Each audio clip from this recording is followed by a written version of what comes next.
இந்த கண்ணை பார்.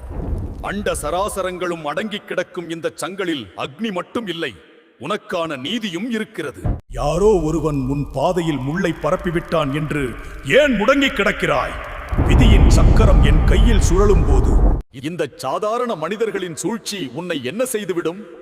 உன்னை சுற்றியுள்ளவர்கள் பொறாமையினால் உன்னை பின்னுக்கு இழுக்கலாம்.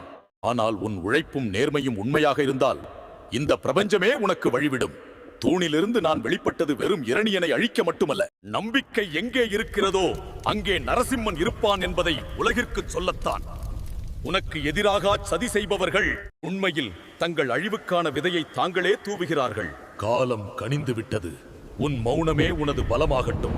நரம்புகளில் ஓடுவது பயமல்ல, இந்த நரசிம்மனின் சக்தி. இனி உன் கவலைகள் யாவும் என் பாதத்தில் வெற்றியை நோக்கி பாய்ந்து செல். உன்னை ஏளனம் செய்தவர்கள் வியந்து பார்க்கும்படி உன்னை உச்சாணி கிளையில் அமர வைப்பது இந்த நரசிம்மனின் பொறுப்பு. கர்ஜித்து எழு.